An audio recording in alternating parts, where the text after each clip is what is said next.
पर्यन्ताणं नमः सिद्धाणं नमः आयर्याणं नमो वज्रायाणं नमो लोहे सर्वसाहुणं एषु पञ्च नमकारो सर्वपापप्रणाशनो मंगलानं च सर्वेसिं परमं हवै मंगलम्। जय जगजीव जोनि वेयाणो जगगुरु जगानंदो जगन्नाथो जगबंधो जय जगप्रियामो वयम्। जय सुयाण भवमो तीर्थयाराणम् अपच्छिमो जय जय गुरुलोकाणं जय महापामावे। वंदे मायसमहाभागं महावीरं महामुनिम् अमरनरनाय मह्यं चरमतीर्थयरम्यम सतीर्थ सर्वानिष्टप्रणशाय सर्वाभीष्टार्थदाय सर्वलब्धिनिधानाय श्री गौतम स्वामिने नमः। श्री सुधर्मा स्वामिने नमः। अज्ञानतिमिरान्धानां ज्ञानं जनशलाकया नेत्रमुन्मीलितं येन तस्मै श्रीगुरवे नमः। साहब जी बहुत आशीर्वाद। जय जिनेन्द्र सभी को। हमारे जैन डाइट और आयुर्वेद के 25th सेशन में सबका स्वागत है। पिछली कक्षा में हमने मसालों पर वृहद चर्चा शुरू करी थी। खाने में स्वाद लेने के लिए हम मसालों का प्रयोग करते हैं और मुख्य रूप से पौधों से प्राप्त होने वाले ये मसाले भोजन को स्वाद और रंगत तो देते ही हैं, उसके साथ साथ हमें हमारे स्वास्थ्य को भी अति लाभ पहुंचाते हैं। पेड़ों की छालें, जड़ों, पत्तियों, बीज और फलों से ये मसाले हम प्राप्त करते हैं और इनमें प्राकृतिक खुशबू के साथ साथ कई पोषक तत्व पाए जाते हैं। हल्दी, जीरा, धनिया, सौंफ, हींग, काली मिर्च, लौंग, अजवाइन जैसे आम मसालों में सेहत के खजाने छुपे हैं जो हमें कई छोटी और बड़ी बीमारियों से तो बचाते ही हैं, इसके साथ साथ गंभीर बीमारियों से भी छुटकारा दिलाने की शक्ति रखते हैं। इन्हीं मसालों के सेवन के फायदे और नुकसान की हम पिछले क्लास में चर्चा कर रहे थे और सीख रहे थे। आगे हमें क्या सीखने को मिलता है, इसके लिए साहब जी को आमंत्रित करती हूँ कक्षा चलाने के लिए। जी बहुत बहुत धन्यवाद आपको। हाँ जी, हम यहाँ पर जो बात कर रहे हैं इसके अंदर आपको ये देखना है, एक तरफ हमारे शरीर की प्रकृति क्या है, बदलती हुई ऋतु का जो काल है उसकी प्रकृति क्या है, किस ऋतु के अंदर कौन सी धातु बिगड़ती है, किस ऋतु के अंदर कौन सी धातु, मतलब यही वात पित्त और कफ जिसको कहा गया है, कौन सी बिगड़ती है। अब सामने नंबर 3 पर हमारे आहार में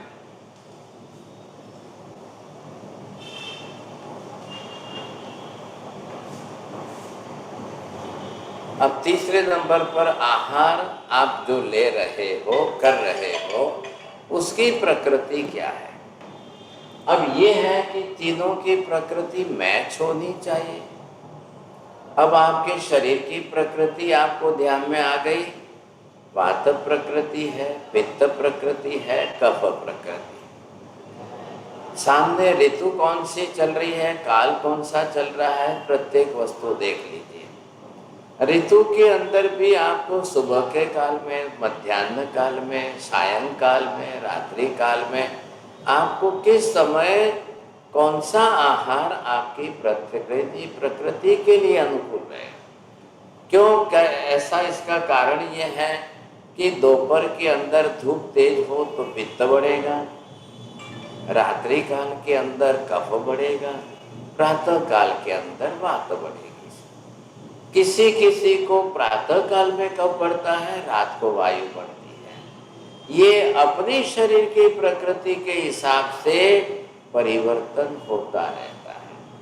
अब आपने अगर अपने शरीर से, शरीर की प्रकृति से विरुद्ध आहार आपने ग्रहण किया, विरुद्ध ऋतु आपने देखी है, तो वो आपके शरीर से विरुद्ध जा रही है और उसमें आहार भी विरुद्ध आपने ग्रहण किया।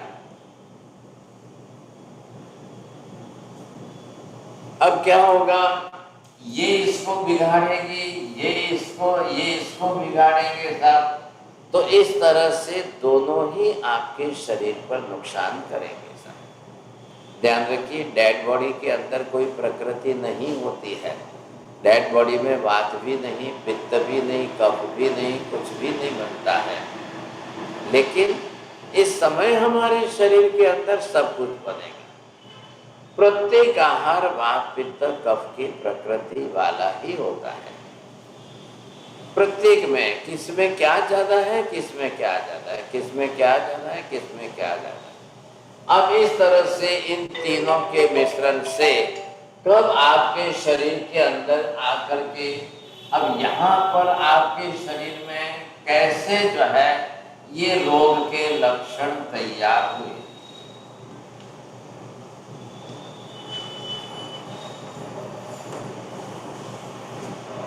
अब शरीर में रोग के, बीमारियों के लक्षण तैयार कैसे हो रहे हैं? लक्षण तैयार, ध्यान रखिए, अभी इतनी जल्दी हम पहले रोग नहीं समझ पाएंगे, लेकिन the symptom of the disease, रोग के लक्षणों को पहले समझने की कोशिश करिए। क्या क्या लक्षण सामने आ रहे हैं?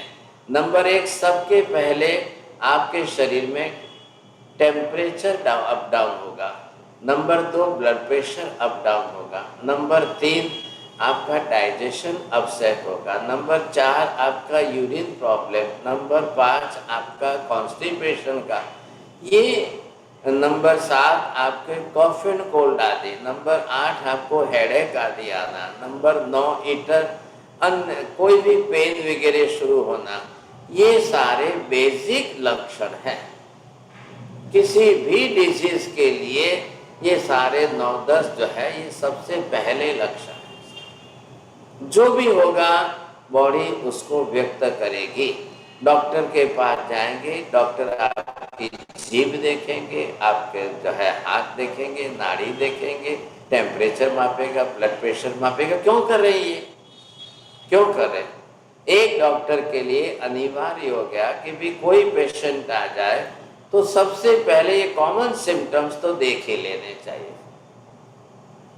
क्यों भाई, जीभ देखने की क्या जरूरत है? एक जीभ के ऊपर से आपके वात पित्त कफ का डायग्नोसिस होता है। आपके नाखून देखने से आपके वात पित्त कफ का डायग्नोसिस होता है। आपकी नर्व्स देखने से आपके वात पित्त कफ का डायग्नोसिस होता है। ये सारे जो है सिम्टम्स, आपके यूरिन से पता चलता है कि यूरिन कैसा हुआ है। Either it is the dark yellow color, then you are suffering from the heavy acidic condition। और पित्त आपका बहुत ज्यादा बढ़ा हुआ है। अब इसमें पित्तज वात है, वातज पित्त है, पित्तज कफ है, वातज कफ है, कफज वात है, वातज कफ है। क्योंकि एक से दूसरे को बिगाड़ रही है, एक से दूसरे को बिगाड़ रही है। अब आपको समझ लीजिए, the very first diagnosis you should do your own self, because you are your own doctor, not the other doctor is. When the other doctor will come, he will ask you the symptoms. If he will ask some questions and he will give some answer, then the doctor can immediately diagnose that what type of disease you are suffering. But today, the very difficulty is what should we treat, you say? बताइए आप स्मिता जी, आप बोलिए। Very first, do you want to treat the symptoms? Do you want to treat the basic disease, or do you want to treat the patient who is suffering from the disease? The basic understanding is important. Smita ji, can you speak? जी sir. हाँ बोलिए। Sir, basic disease, understanding the root cause of the disease is most important. What I am asking that, my question is this: shall we treat first the symptom of the disease, or the root cause of the disease, or the patient who is suffering from that? Rohit ji, आप ध्यान से सुनिए।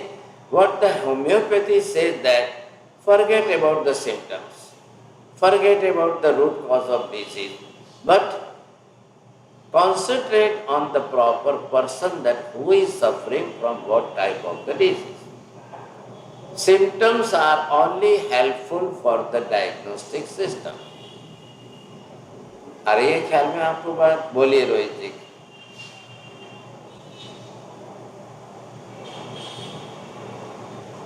आपके जो रोग के लक्षण है उसमें से आप क्या मूल कारण या पेशेंट को प्राथमिकता देंगे, किसको प्राथमिकता देंगे?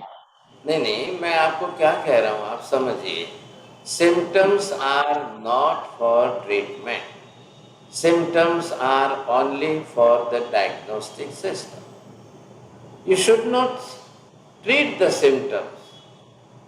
आपने सिम्टम देखा, टेम्परेचर है, फटाफट क्रॉसिन, मेटासिन, पैरासीटामोल, नॉल्जिन, एनीथिंग, कुछ दो, जल्दी दो, उसका टेम्परेचर उतारो, ये बहुत गलत तरीका है।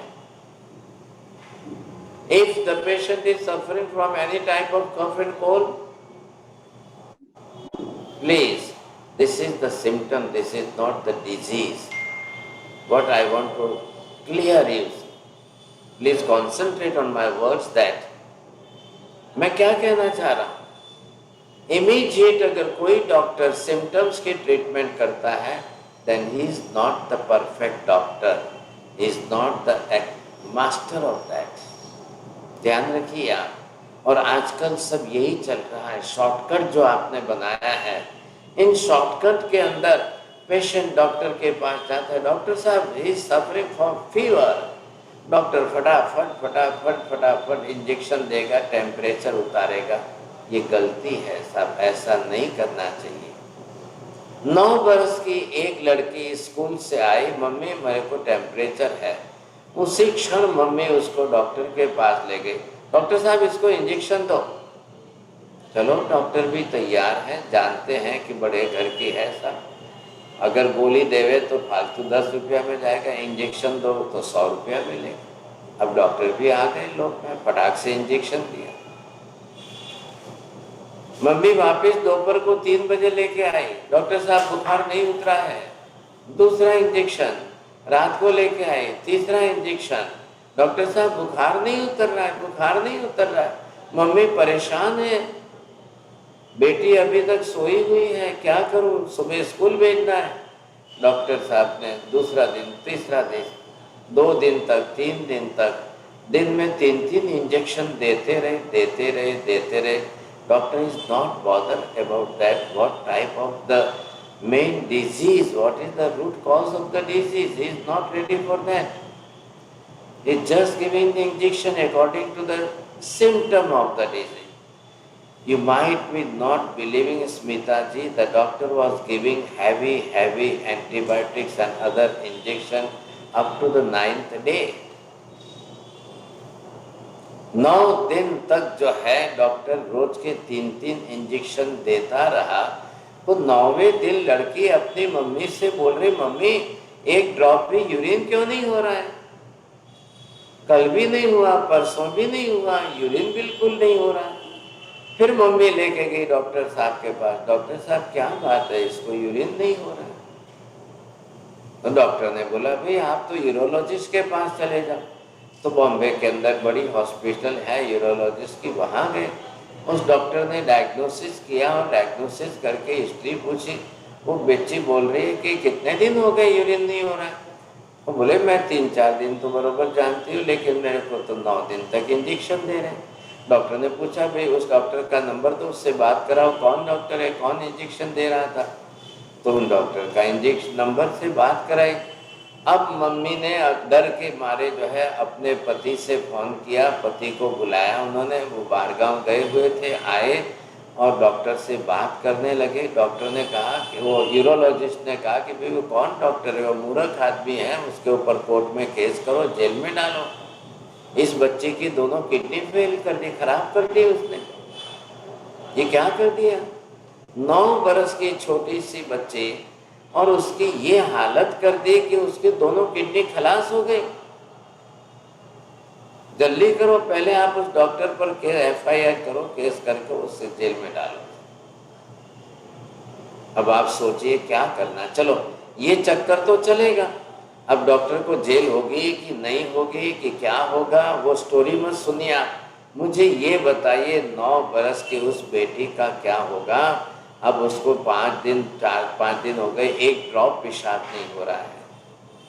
और वो यूरोलॉजिस्ट जो है, नेफ्रोलॉजिस्ट जो है, उन्होंने देख करके ये डायग्नोसिस करके कर दिया कि इसकी दोनों किडनी खराब। 9 दिन में ऐसा हो सकता है? छोटी सी बेटी है, क्या हो सकता है? पॉसिबल है क्या? ये क्या हुआ, क्यों हुआ ऐसा? कहने का मतलब आप ध्यान दीजिए, temperature it is the symptom of the body disease. We should not treat the temperature, forget about that, but find out that what is the root cause of that temperature, why the temperature is coming. आपको मालूम है temperature is the good symptom. Why the body is suffering from the temperature? बोलिए स्मिता जी, क्या कारण है?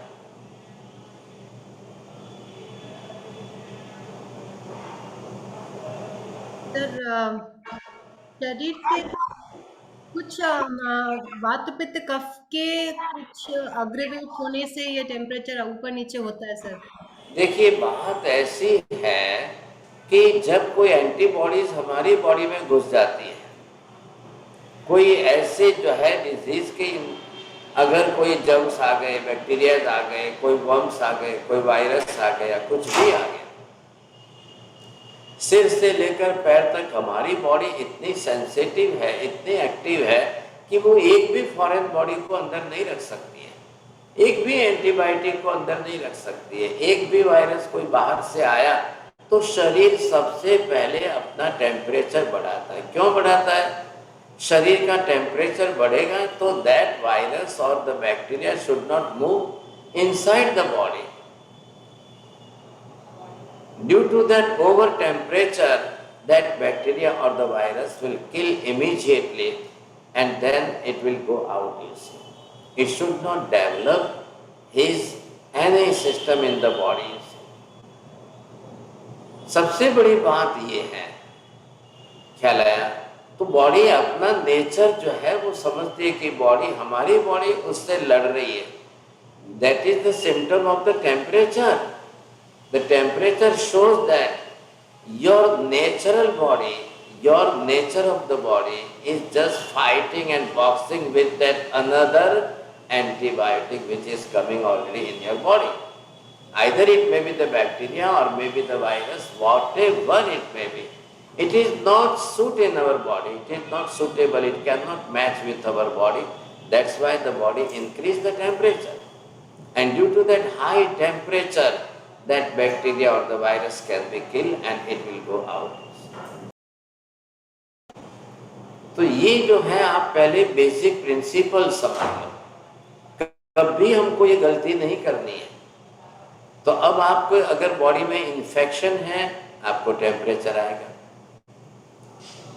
Either it may be the urinal infection, either there are so many types of infection. Body के अंदर किस प्रकार का इन्फेक्शन कैसे हुआ है, तो ये सिम्टम्स है कि आने ही आने। अब वो स्लोली यूरिनल इन्फेक्शन के सिम्टम्स वेरी स्लोली ग्रो होते हैं साहब, तो पता ही नहीं चलता है, हम चले चला जाते हैं, चलते रहते हैं, तब जाकर के वो सेकेंड सिम्टम देगा, तब जाकर थर्ड सिम्टम देगा, तब जाकर फोर्थ सिम्टम देगा। तो शरीर जो है ना, एक नेचर है, शरीर को समझने की कोशिश करिए, बहुत अच्छी तरह से समझ सकते हैं हम। तो पहले सिम्टमोलॉजी, आजकल ये एलोपैथी के अंदर फटाफट according to the symptoms injection, tablets, capsules are available. वो टीवी के एडवर्टाइज ही उन्होंने दे दिए साहब, if you are suffering from the cough and cold, Aspro Anacin, you are suffering from the headache, please take this एस्प्रोएनासिन।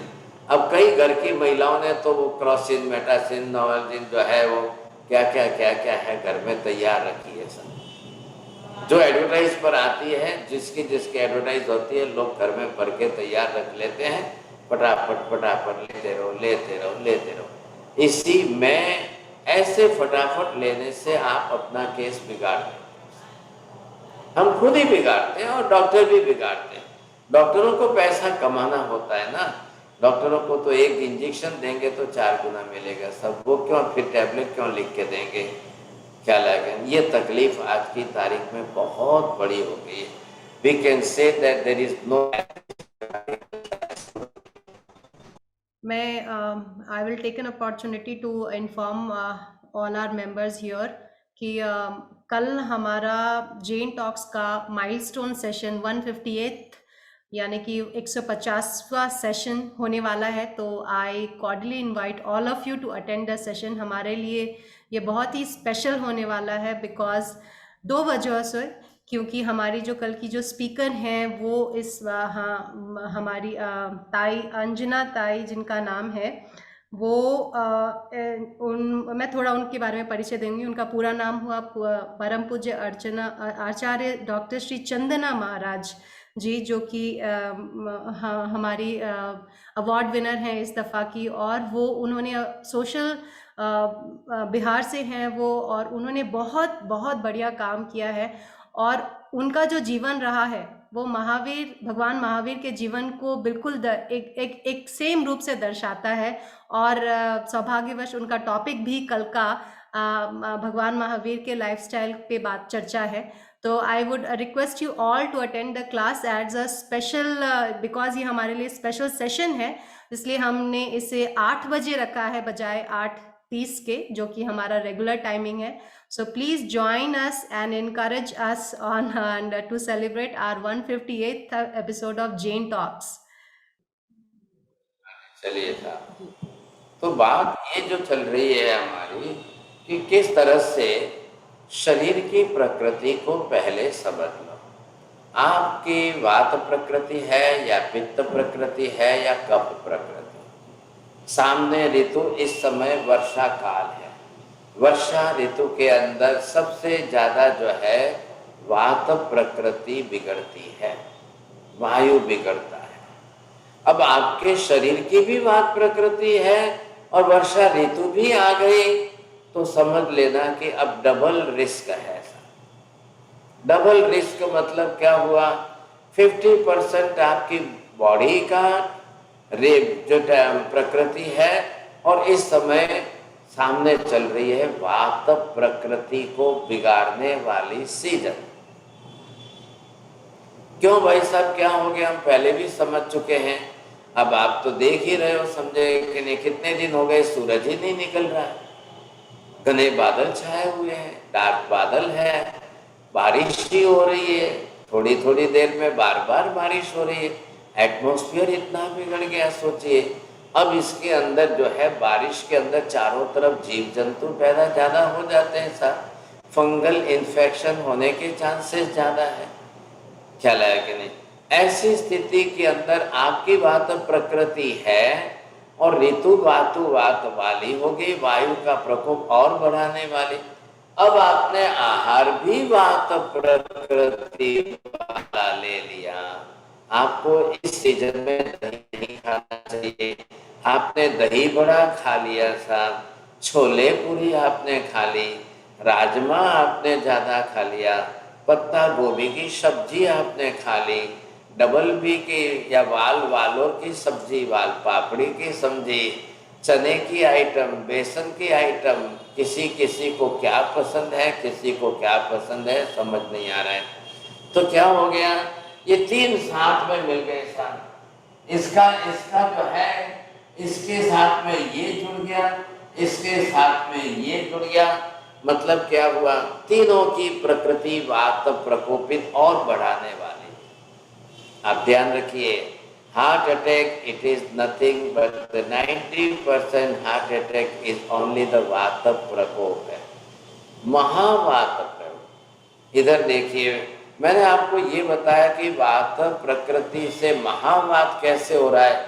आपके शरीर के अंदर का वायु, ऋतु का वात प्रकृति का प्रकोप, और आहार उल्टा ऊपर से आपने वात प्रकृति वाला लिया, तो इसके अंदर ये हो गया महावात।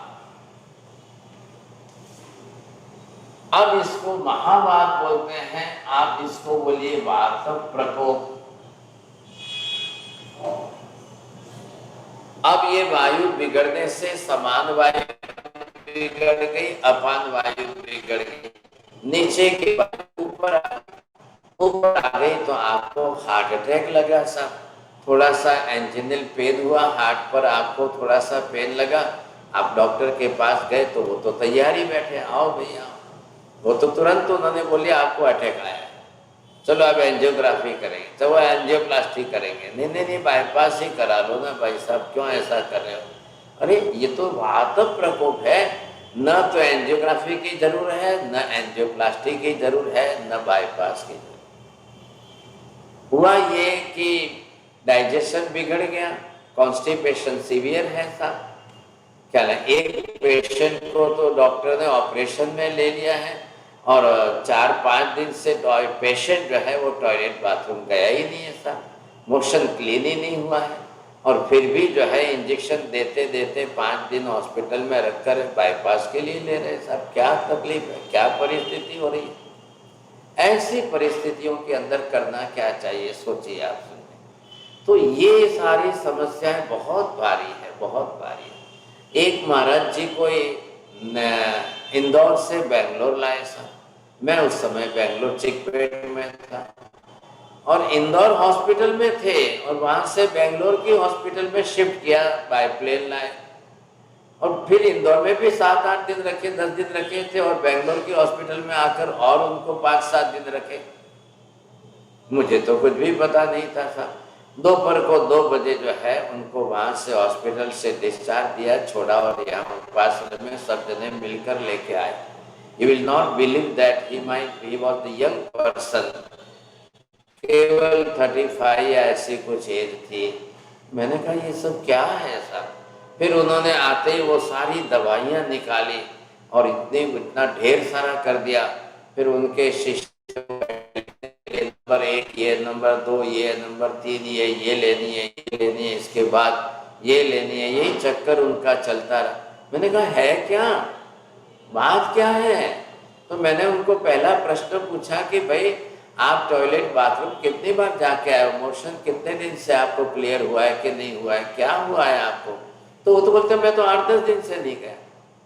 मैंने कहा फिर हॉस्पिटल में गए और क्या बात है ये? नहीं बस डॉक्टर बोलते ये दवाई लो, दवाई लो, दवाई लो। अरे ये क्या चक्कर चल रहा है? मैंने कहा ये फेंको, सब दवाई फेंको, सब दवाई फेंक दो, कुछ भी हाथ मत लगाना। अभी का अभी पहले एनिमा लो, कैसे भी करके पहले नॉर्मल जो है एनिमा लो। आप ये यकीन नहीं करोगे, उनको एनिमा दिया, एनिमा देने के बाद मैंने कहा कुछ भी नहीं खाओगे, एक दाना भी नहीं खाना है, सिर्फ पानी पियो। दूसरे दिन फिर एनिमा दिया, तीसरे दिन 2 दिन में 2 बार एनिमा दिया, दूसरे दिन तीसरे दिन 3 बार एनिमा दिया। मैंने कहा मूंग का पानी पियो, नारियल का पानी पियो, दूसरी आइटम कुछ नहीं खाएंगे। चौथे दिन बोला, 5वें दिन बोला, 7वें दिन वो महाराज तो दौड़ने लग गए, चलने लग गए, कूदने लग गए, एक भी दवाई को टच नहीं किया। रोहित जी मैं ये बेंगलोर की बात कर रहा हूँ, चिकपेट के, एक भी दवाई मैंने टच करने नहीं दी उनको, एक दवाई लेने नहीं दी। वो बोले मेरे को है क्या, क्या रोग हुआ है? मैंने कहा तुम मूर्ख हो कि तुम्हारे डॉक्टर ट्रीटमेंट करने वाले मूर्ख। अब मैं क्या कहूँ, लोगों को कहना बड़ा अफसोस, दुख लगता है। क्या किया 10-15 दिन हॉस्पिटल में रह करके? क्या कर रहे थे तुम, क्या चल रहा था तुमको? ऐसी परिस्थिति। नहीं नहीं बोले महाराज मैं तो फेंक देता हूँ, एक डॉक्टर की एक दवाई भी हाथ में नहीं, एक भी दवाई। मैंने कहा पहले तो आप दवाई नहीं लोगे, हॉस्पिटल में जाने की जरूरत नहीं है, सिंपल एनीमा से ही आपका पेट साफ हो गया है, क्लियर, आपको कुछ भी नहीं है, जाओ मजा करो। मैं ये देख करके हैरान हूँ। मैं आपको एक नहीं 50 एग्जाम्पल बता दूँ ये कैसा चक्कर चल रहा है, क्यों इतना उल्टा चक्कर चल रहा है, कितना कितना उसका पूरा पूरा खराब हो गया परिस्थिति। अब आपको मैं कहूँ तो आपको आश्चर्य लगेगा, सबसे ज्यादा हार्ट अटैक इस रेनी सीजन में आते हैं, और सबसे ज्यादा हार्ट अटैक रात को 2 बजे से लेकर सुबह के 6-7 बजे के बीच में आते हैं। आप सुनकर हैरान हो जाओगे स्मिता बेन जी, कोरोना से जितने लोग नहीं मरे हैं उससे 10 गुने लोग हार्ट अटैक में प्रति वर्ष मर रहे हैं। लास्ट ईयर का गवर्नमेंट का पब्लिश किया हुआ फिगर है 30 lakhs people are dying in heart disease in a 1 year। Chandresh भाई जरा 30 lakhs का आप पर डे फिगर निकालो तो 10,000 हो गए कि नहीं हो गए? पर डे 9-10 हजार लोग मर रहे हैं। एक बरस के अंदर 30 lakhs people are dying in a heart disease। लेकिन कोरोना में कितने मरे? 2 साल में मिलकर के भी कोरोना में कितने मरे? अब कोरोना के लिए हैवॉक मचा हुआ है, हजारों करोड़ रुपए कोरोना के लिए पीछे खर्च कर रहे, और हार्ट डिजीज के लिए, हार्ट के लिए कोई पूछ ही नहीं रहा है सर। आए दिन देखो तो अब तो हार्ट के लिए लाइन लगी है, एंजियोग्राफी कराओ, एंजियोप्लास्टी कराओ, ये शॉर्टकट निकाला हुआ है। फिर बाईपास तो करा नहीं है, 1-2 साल में वापिस, लेकिन हम उसके अंदर से रूट कॉज तो नहीं मिटा, रूट कॉज नहीं मिटा। अब ऐसी स्थिति में जब ये तीनों वस्तु आपके बिगड़ रही है, ये तीनों को ध्यान नहीं दिया, अब इनके सामने आपको करना क्या है? अब इसके सामने आपको जो है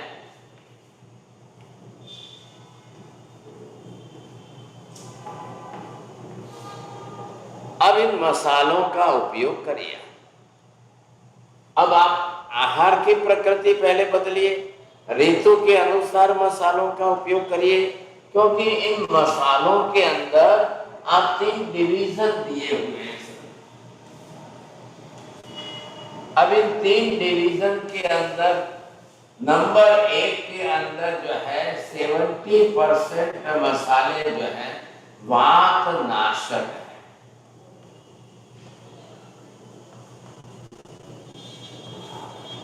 70% मसाले जो है वो आपके लिए वात नाशक का काम करने वाले ऐसी दवाइयां मसालों में है। क्यों 70% ज्यादा क्यों दिए? क्योंकि वात प्रकोप के डिजीज ही सबसे ज्यादा है। नंबर 2 यहाँ पर जो है पित्त प्रकोप के, पित्त नाशक जो है वो मसाले कौन से हैं? ये कुछ आपके लिए पित्त नहीं, ये कफ नाशक जो है,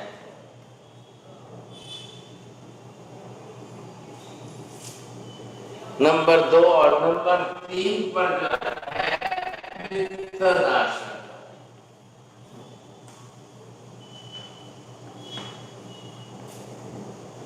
अब इन मसालों को 3 ग्रुप में आप डिवाइड कर लो सर।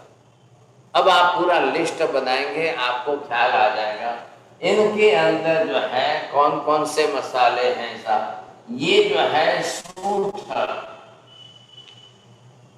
आज इस समय वर्षा ऋतु में सूंठ सबसे बेस्ट मेडिसिन का काम करे, सबसे ज्यादा उपयोगी है। अब कैसे लेना है वो तरीका बदले। ये है काली मिर्च है, इसको हम बोल रहे हैं पिपरामूल जो है, ये जीरा है, सौंफ, हींग है, और भी कई मसाले हैं, पूरा लिस्ट है जो मैक्सिमम आपके लिए वातनाशक का काम करने वाले हैं। बरोबर आपको यूज करना, सही ढंग से यूज करना आता है और आप इसका उपयोग कर रहे हो, आपके हिसाब से सबसे ज्यादा आपको जो है करना किसका है? मेथी का उपयोग आपको ज्यादा करना है। अब किसको किसके साथ मिला करके उपयोग करें साहब, ताकि डबल आपको फायदा मिले, लेकिन किसकी प्रकृति के अनुकूल आएगा वो आपको देखना है। और बढ़िया सबसे ज्यादा जिसको बोलते हैं सिंधव, ब्लैक सॉल्ट जो है। अब ये सारे आपके लिए बहुत अच्छे वस्तु इस समय वर्षा ऋतु में काम के हैं। कई घरों में जैसे तपस्या करने वाली महिलाएं होती है तो वो सूंठ है, हल्दी है, गुड़ है, घी है, मिलाकर इकट्ठे करके तैयार रखती है। सबको पहले बोलो इतना तो चाट लो, इतना तो खा लो, पहले बाद में भोजन करना। वो कॉम्बिनेशन है उसका, गुड़ के साथ ही उसको बनाया जाता है, घी और गुड़ मिलाकर ही बनाया जाता है इस तरीके। अब आपने इतने सारे मसाले देख लिए, अब इधर यही आपको कफनाशक भी बना देंगे सब। हल्दी आपके लिए बेस्ट है समझे। अभी जैसे मैं आपको समझा रहा था कि हार्ट अटैक, हार्ट डिजीज जो है वो वातज है, वात प्रकोप से ही हार्ट अटैक आते हैं। ये कफ प्रकृति वालों को ही डायबिटीज होना है, ये निश्चित है। जिनकी कफ प्रकृति बिगड़ी हुई है, जिनके अंदर कफ का स्टोरेज ज्यादा होता है, म्यूकस ज्यादा बनता है, उनको ही डायबिटीज होने वाला है। ये सारी बीमारियां उनकी तरफ, ये ग्रुप में, मतलब आपको एक ग्रुप बता रहा हूँ, कौन सा किस ग्रुप में जाए, कौन किस ग्रुप में जाए।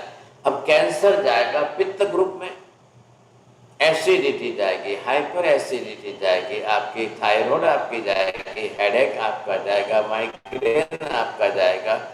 ये सारे आपके जो है पित्त प्रकोप से होने वाले रोग हैं। स्किन डिजीज अगर किसी को हो रहा है तो कफ और पित्त दोनों मिलकर के बिगड़ रहे हैं। कई बार शरीर के ऊपर व्हाइट स्पैचेस हो जाते हैं, सफेद दाग चमड़ी पर पड़ने लग जाते हैं, तो उनका पित्त ब्लड में आ चुका है। पित्त पहले खराब हुआ है, पित्त बिगड़ा हुआ है और वो ब्लड में आ गया है। अब वो ब्लड में जाकर बॉडी में जहाँ जाएगा वह पिगमेंट्स बनने नहीं देंगे, तब जाकर के सफेद दाग शुरू हो जाएंगे चमड़ी पर। मतलब ये है, ऐसे लोगों को खाने का विवेक नहीं है, खाने का समझते नहीं है, किसके साथ क्या विरुद्ध हो रहा है, किसके साथ क्या विरुद्ध हो रहा है, उनको समझ ही नहीं है। किसी के भी साथ कुछ भी मिला लो, किसी के भी साथ कुछ भी मिलाकर खा रहे हैं साहब। ये सारा आज के ज़माने में उल्टा चक्कर चल रहा है। और इसलिए आप छोटे बच्चों से, लड़के लड़कियों से, कॉलेजियन स्कूल के युवक युवतियों में ये वाइट पैचेस, सफ़ेद दाग और ये स्किन डिजीज बहुत ज़्यादा देख रहे हैं, बहुत ज़्यादा। ऐसी बारिश की ऋतु में जीन्स पहन रहे हैं, अब वो बिना अक्ल वाले हैं, ऐसा समझिए साहब। अब सोचिए आप, भाई ऋतु के अनुरूप तो वस्त्र पहनो। अरे फैशन फैशन फैशन के पीछे पागल हो गए क्या? अपने शरीर का नाश क्यों कर रहे हो? तो ये सब सारी चीजें जो है बहुत समझ लें। सारे मसाले औषधि बन गए। आपकी भाषा में ये मसाले सब आपके घर में एक गृहिणी रसोई में उपयोग कर रही है, इसलिए नाम मसाले। और एक वैद्य डॉक्टर अपने हॉस्पिटल में या पेशेंट के लिए उपयोग करे वो दवाइयाँ। एक डॉक्टर के लिए अजवाइन दवाई है, हल्दी दवाई है। आपके लिए रसोई में कर रहे हो इसलिए आप उसको नहीं ये तो क्या बड़ी बात। अब डॉक्टर आपको हल्दी दे देगा और डॉक्टर आपको अजवाइन देगा तो आप डॉक्टर को क्या बोलोगे? भाई साहब आपके डॉक्टर थोड़ी, हमारे घर में तो बहुत है, अजवाइन है, जीरा है, सौंफ है, सब।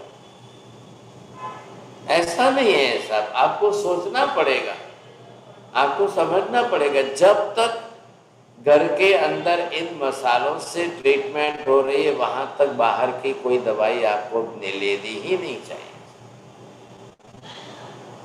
ये आपकी रसोई में यूज हो रहे हैं तो ये आपके रसोई के कारण आपकी बॉडी के साथ सूट हो गए। अब मैं आपको ये पूछना चाहता हूं कि आप इसमें से कितने यूज कर रहे हो, कितने यूज नहीं कर रहे हो साहब। जया बेन मेहता, बारी बारी से मैं सबको पूछूं, हिना बेन मेहता, रोजे रोज सूट उपयोग करो छो? आप ऐसा करना, हाँ या ना, जो कहना। मेथी 1 चम्मच भर मेथी का उपयोग हो रहा है। काली मिर्च का उपयोग रोज कितना हो रहा है? मिनिमम से मिनिमम 8-10 काली मिर्च का उपयोग पूरे दिन में होना अनिवार्य है। हाँ जी, फिर पिपरामूल है, आप किस तरह से कौन यूज कर रहे हैं? जीरे का उपयोग कौन करें? इसमें से जीरा पित्तनाशक बना देते हैं, सौंफ उधर ले जाएंगे, धनिया उधर ले जाए आप, तो ये भी आपके लिए जो है काफी अच्छा है। जीरा है, इधर सौंफ है, ये धनिया है आपका, अजवाइन है। लोगों को भ्रम है अजवाइन तो बहुत गर्म है, अजवाइन से कैसे पित्तनाश होगा? भाई साहब आप समझिए, एसिडिक कंडीशन, एसिडिटी इंडाइजेशन के कारण है, तो उसमें धनिया अजवाइन भी साथ में मिलाना बहुत ज़्यादा अच्छा कॉम्बिनेशन है, ये आपको समझना है। अब आप इसमें से अजवाइन तो किसी घर में उपयोगी नहीं होता है, सब मसाले के रूप में साग सब्जी दाल में डालते ही नहीं है। कोई काली मिर्च उपयोगी नहीं कर रहे हैं, मेथी का उपयोगी नहीं कर रहे हैं, सूंठ का उपयोगी नहीं कर रहे हैं। सबसे ज्यादा हल्दी डाल दी, नमक डाल दिया, टाटा सॉल्ट डाल दिया, मिर्ची डाल दी, लो खाओ बस बहुत हो गया। थोड़ी खटाई डाल देंगे, थोड़ा शक्कर, कुछ लोग ऐसे भी हैं दाल सब्जी में शक्कर डालने वाले भी हैं, हिंदुस्तान है आखिर। अब क्या बोलना समझे कि नहीं, अब उनको समझदार बोलना कि मूर्ख बोलना, क्या बोलना? शक्कर मसाला नहीं है, शक्कर की गिनती मसाले में करना सबसे बड़ी मूर्खता है, और दाल सब्जी में तो शक्कर डालना मूर्खता है। आपको सिंधा नमक और ब्लैक सॉल्ट जो है, हाँ जी, जिसकी प्रकृति के अनुरूप आप डालिए। आप पहले मसालों के गुणधर्म जानिए। राई भी है ना इसके अंदर, आप राई भी गिरे, सरसों डालते हो, जो भी है, काली डालते हो, पीली डालते हो। कुछ लोग बिगाड़ देते हैं, मेथी के दाने को बघार करते समय डाल देते हैं, ये बड़ी गलती कर रहे हैं। अगर आप ऐसे करेंगे तो बिगड़ जाएगी बात। आपको बघार के रूप में मेथी डालनी नहीं है, नहीं 2-4 दाने डाल लो, सासू जी खुश हो जाएंगे। अरे भाई साहब, ये क्या गलती की आपने? आपको कॉम्बिनेशन बनाना है, कैसे कॉम्बिनेशन करके लेना है वो आप समझिए पहले तो इस सीजन कौन सी वस्तु का उपयोग कैसे होता है आप सबको ध्यान में रखते हुए करना है। तो ये किस लिए है कि इधर देखिए पहले आप, शरीर की प्रकृति अगर आपकी वायु की है तो, पित्त की है तो, कफ की है तो, कौन सी प्रकृति, फिर उसके साथ में ऋतु देख लीजिए, फिर उसके साथ में आप अपने शरीर की प्रकृति से विरुद्ध प्रकृति वाले आहार को न करें। शरीर में ऑलरेडी बात बड़ी है तो फिर वायु कारक पदार्थ न खाएं, आप मूर्ख कहलाओगे। जो शरीर की जैसी प्रकृति है उसको मिटाने वाला कौन सा आहार है वो आप करिए। आपको पित्त ज्यादा है, आपको दूधी का उपयोग, लौकी का उपयोग ज्यादा करना है, ऐशगार का उपयोग ज्यादा करना है। सब्जी भी दूधी की लौकी की बनाइए। कैसे बनाएंगे? उसको गैस पर मत चढ़ाइए। लौकी आपके शरीर के लिए है कि आपको कैसे शरीर को ठंडा करना है। पित्त गर्म है, शरीर को ठंडा करने के लिए। अब पित्त के लिए कौन सी वस्तु आपके काम की आएगी समझे कि नहीं, वो आपको देखना है। अब ये नहीं समझ पाए तो फिर उल्टा चलेगा सब, दोनों बात उल्टी हो जाएगी। तो इसलिए जो है पित्त शामक कौन सा है, आपने जीरा, अजवाइन, धनिया और सौंफ का पाउडर बना लिया, और जैसे लौकी है उसको सीधे ही आपने लिया बिना गैस पर चढ़ाए, आपके लिए जो है उसी का उपयोग कर लो। आपके एक ही सप्ताह में एसिडिक कंडीशन टोटली चेंज हो, पित्त का प्रकोप भी आपका बदल जाएगा सर। ये सारी मेथड अगर हम समझ सकें तो बहुत अच्छा हो जाएगा समझे। अब पूरा लिस्ट बना लीजिए, मैंने लास्ट टाइम भी आपको क्लास में पूरा लिस्ट और भी बताया। इलायची है, दालचीनी है, क्या लाए कि नहीं, राई भी है, सरसों भी है, तिल भी है, ये सारे जो मसालों के रूप में उपयोग होता है सबका है। लेकिन ये समझ करके आप लिस्ट बनाइए। अब जैसे काली मिर्च आपको वायु में भी काम आ रही है, कफ में भी काम आ रही है। अधिकांश वात प्रकोप नाशक दवाइयाँ जो है कफ में भी काम आ रही है। क्योंकि वैसे भी कफ जो है इनडाइजेशन से ही बढ़ा हुआ है। तो वातनाशक it will create your metabolism, how to regularise that metabolic condition in the body. तो ये जो आपका पूरा सिस्टम जो है पूरी चेंज करनी। तो आप पहले शरीर की प्रकृति, काल को देखिए, ऋतुमान को देखिए, मात्र ऋतु ही नहीं, फिर दिन का समय, दोपहर का समय, शाम का समय, रात का समय, all what ever type of the different type, वो सब जो है ना वो आपके वात पित्त कफ के साथ रिलेटेड है। तो कौन से आपके वातनाशक बन रहे हैं, कौन से वात कारक बन रहे हैं। अब ये मटर की सब्जी है, ग्रीन मटर है या सूखे मटर है, ये आपके लिए आहार विपरीत हो जाएगा। छोले पूरी जो है ये इस समय विपरीत हो रहे हैं। तली भुनी चीजें ये आपके शरीर के लिए और नुकसान करता हो रही है। इन चीजों को पूरी सिस्टम बदलते हुए आप समझिए, बहुत काम हो जाएगा। अब कहाँ जाकर के आपको where to use either the Ayurveda और the use to the naturopathy और टू यूज द होम्योपैथी और to use any type of pathy, ये कौन सी हमको यूज करनी है, ये हमको समझ लेना चाहिए। According to the nature of the body, प्रकृति आपकी कौन सी बिगड़ी है, तो जिसमें सबसे ज्यादा ये वातनाशक है। वात जो है wherever it will storage you see that in that place it will give you the pain। नियम क्या है स्मिता जी, सबको आप लिखा देंगे या याद करा दीजिए। यत्र कुत्रापि वेदना पीड़ा तत्र वात संचयः। नियम आयुर्वेद का ये है, wherever you are getting the pain in whole the body, whatever type of pain the patient is suffering, you must see that the already that air you see which is stored in that part, that organ particularly, आपके नीज में है, कहीं पर भी है, तो वात वायु का संचय जिसको आयुर्वेद की लैंग्वेज में हम कहते हैं। अब वो आम ले जाए वहाँ पर, आम को ले जा करके आम के साथ वायु को संचय कर दे, that is called the rheumatoid arthritis. अब वहाँ पर आपको करना क्या है, to remove that gases from that knee place and remove that mucus from that knee place। हो गई बात पूरी। एंड वो आपके लिए सूट है, मेथी है, कॉम्बिनेशन अच्छा है। ये कॉम्बिनेशन दोनों ही काम आपका कर देगा। म्यूकस बनना कम कर देगा, म्यूकस को रिमूव करेगा और सामने से वायु को वहां से हटा देगा, काम पूरा हो गया। आप क्यों गलती करो नी रिप्लेसमेंट में जाने की, सिस्टम सुधारते नहीं हो और नी रिप्लेसमेंट जा रहे हो। डॉक्टर उपचार करके, ट्रीटमेंट करके, ऑपरेशन करके पैसा कमा लेगा, आपकी कंडीशन वही रहेगी। Shall I stop here? I am not taking the proper time. You see, as you like, those who want to ask the question, please take one by one. जी साहब जी, धन्यवाद। प्रश्न है किसी को तो प्लीज आप हैंड रेज कर सकते हैं। जी नैना हाँ जी। जी,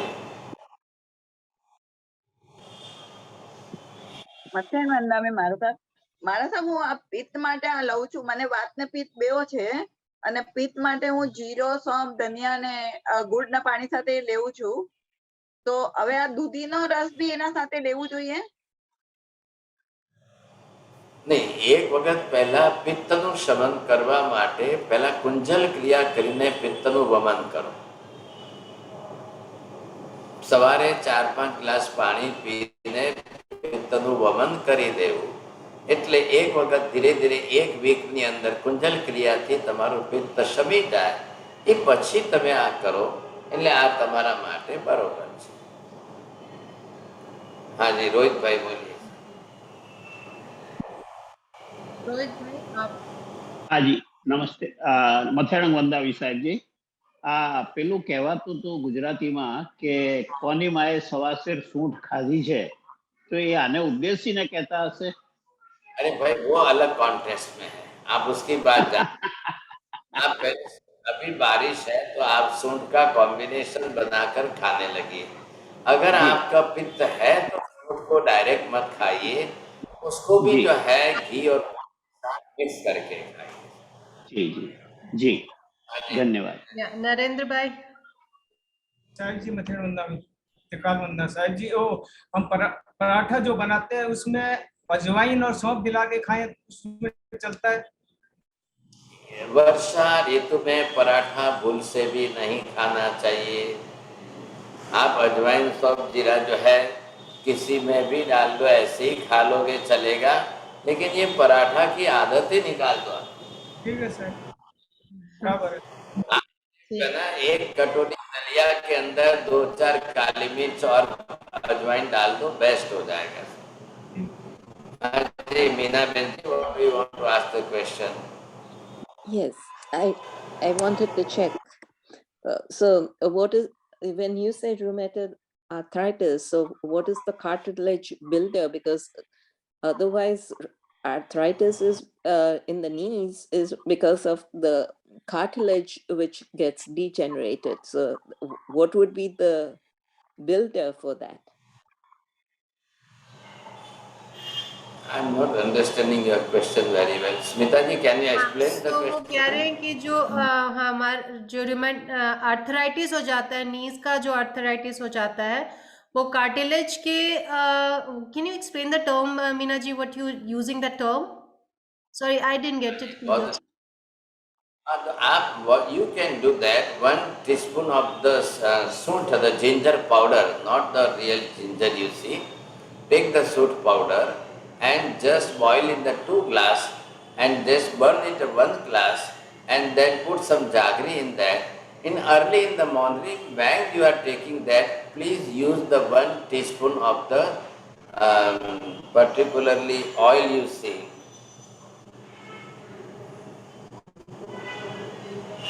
1 teaspoon oil of the ये एरंडे तेल। हाँ जी, ये if you will take it for 1 or 2 months, you will forget about that what type of the arthritis or rheumatism. You will totally forget that. The best medicine for that also. But you must follow the restrictions in your food. The restrictions must be followed. What to avoid? Just like that, I gave the advice to the Narendra ji, don't use any paratha in this season. Like this. हाँ जी, बोलिए हीना Ben Mehta. Meena ji जी, एक हाँ repeat करिए। મથેન વંદામી. મને છે ને દરરોજે રાતના joint બહુ દુખે છે પગના, તો ઊંઘી જ નથી શકતી, તો શું કરવાનું? आपकी कंडीशन देख लो, आपका खान पान देख लो पहले। हम आप रिस्ट्रिक्शन फॉलो करिए, और ये पूरा मैंने समझा दिया है आपको, ये चार्ट इसी के लिए था, आपको समझ लेना चाहिए। सुमन जी कहाँ करिए, बोलिए। તમારી પાસે કોઈ બુક છે સાહેબ? मथेन वंदामी, बहुत बढ़िया सेशन है, थैंक यू सो मच। मेरे को ये पूछना था कि अपनी मूंग पानी कैसे करते हैं, और शोल्डर्स में पेन होता है, मेरी सासू जी को शोल्डर्स में पेन होता है, तो उसके लिए हम लोग क्या कर सकते हैं? ये same Anybody, those who are suffering for any type of pain, you must understand that there is the already vata storage there and the mucus, both the things are there. First of all, you must follow the restrictions of the food.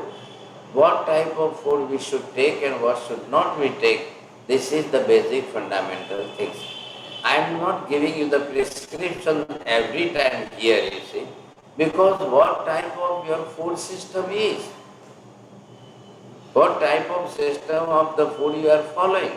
The very first of that, all the restrictions are important. Just like I am giving the advice to the Hina Ben Mehta, she is not ready to follow that. She wants only the prescription, what should I do?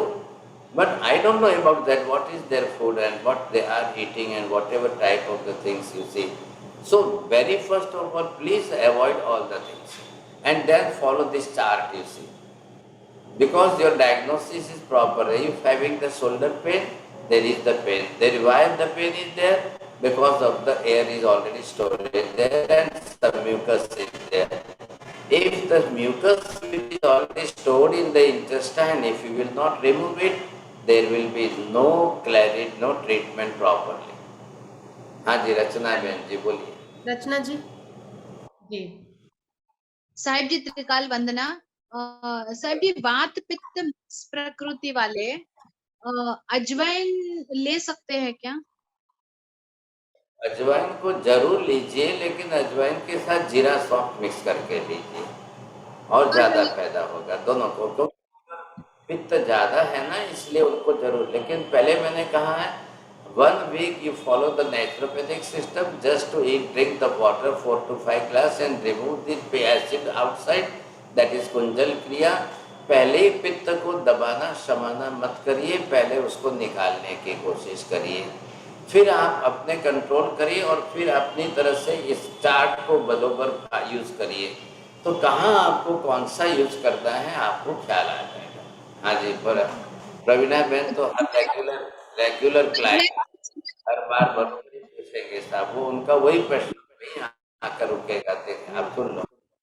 खाने में हमको इस वात प्रकृति के लिए एरंडिया का use कैसे करना है? एरंडिया का उपयोग आप सूख के उकाले में तो ही फायदा होगा, या आप आटे में डाल दोगे तो कॉन्स्टिपेशन का फायदा है।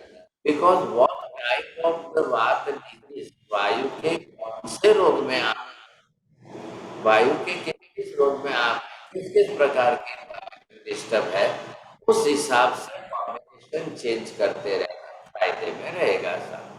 सभी खाली वाले भी यूज करिए ना, और भी चीजें हैं, काफी चीजें हैं, वो उनसे आपको काम हो जाएगा।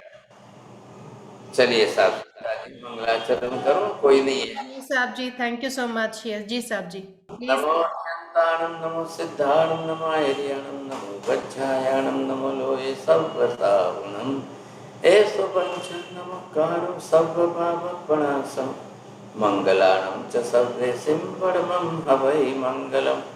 मंगलम भगवान वीरो, मंगलम गौतम प्रभु, मंगलम स्थूलिभद्राद्या जैन धर्मोस्तु मंगलम। चत्तारि मंगलम अरिहंता मंगलम सिद्धा मंगलम, साहु मंगलम केवले पन्नतो धम्मो मंगलम। चत्तारि लोकोत्तम अरिहंता लोकोत्तम, सिद्धा लोकोत्तम, साहु लोकोत्तम, केवले पन्नतो धम्मो लोकोत्तम। चत्तारि शरणं प्रवज्जामि, अरिहन्ते शरणं प्रवज्जामि, सिद्धे शरणं प्रवज्जामि, साहु शरणं प्रवज्जामि, केवले पन्नतं धम्मं शरणं प्रवज्जामि। सर्वमङ्गलमाङ्गल्यं सर्वकल्याणकारणं, प्रधानं सर्वधर्माणां, जैनं जयति शाश्वतं। धर्मलाभ बहुत बहुत आशीर्वाद।